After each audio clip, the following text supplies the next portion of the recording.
We are learning Mishnah Bava Kamma, Parak Zayin, Chapter 7, Mishnah Aleph, Mishnah 1.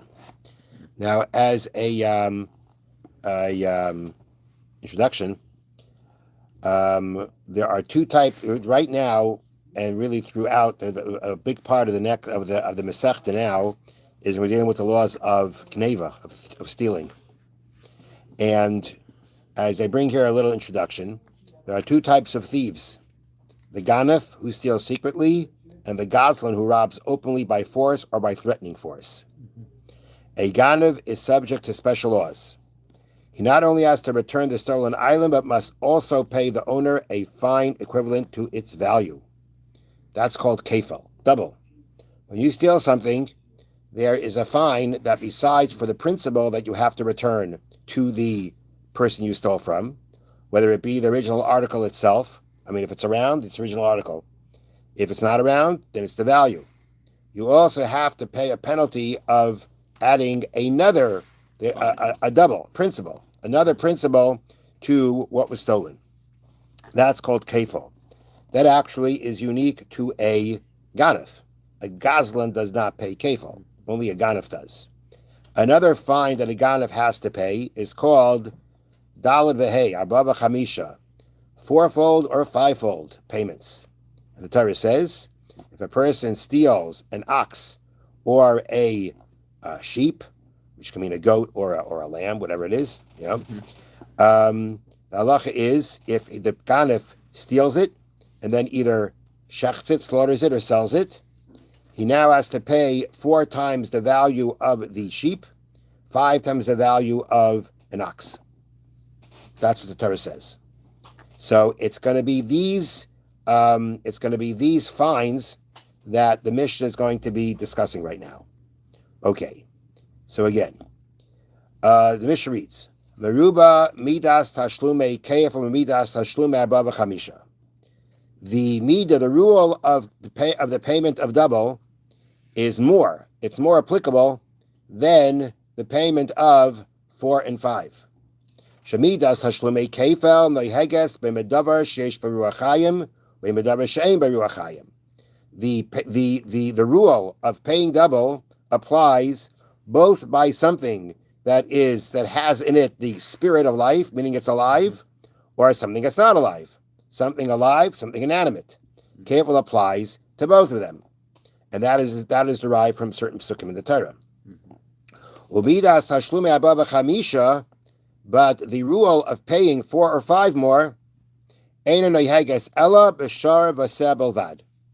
applies by an ox and a seh. A seh is a word that can either mean a goat or a sheep. Bovad. It only applies there alone. Shenamar, as it says, ish shar oiseh. If a person were to steal an ox or a seh or a lamb, and he slaughters it or he sells it, you got to pay 4 for the lamb, 4 for the 4 for the lamb, 5 for the ox. Now, there are certain places where the Torah may say a specific animal, and we know it means more than that specific animal.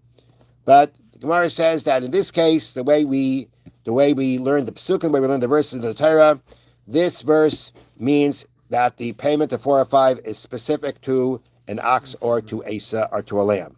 So that's the point of the Mishnah. The Mishnah's point is to say that the payment of kefel is more applicable. It applies to more things. It applies actually, again, not only, it applies to all animals, meaning anything that's living, and even things that aren't living, meaning living animals or living things or inanimate things.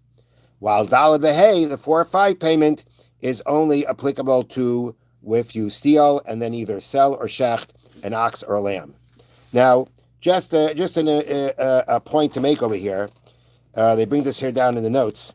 The 4-fold and 5-fold payments include the double payment. Meaning, it's not like when you pay 4 or 5 times more, it's like there's kefel and then 4 or 5 times more. The kefel is part of the 4 and the 5, which really means that when you're paying daled, it means the total is daled. The total is 4, so including the kefel. And when you pay 5, the total is 5 because it's also including the kefel. Mishnah continues, Ein hagaynev achar haganav b'sham tashlumei kefel. a person who steals he steals from a thief, right? The thief already stole it, and now you stole it from him. Oh, wow. Okay. In that situation, he does not pay double. And here and that's derived from a pasuk. The pasuk says, if it's stolen from the house of the man, that means the owner. That teaches that the penalty of kefil only applies to when you're stealing it from the owner.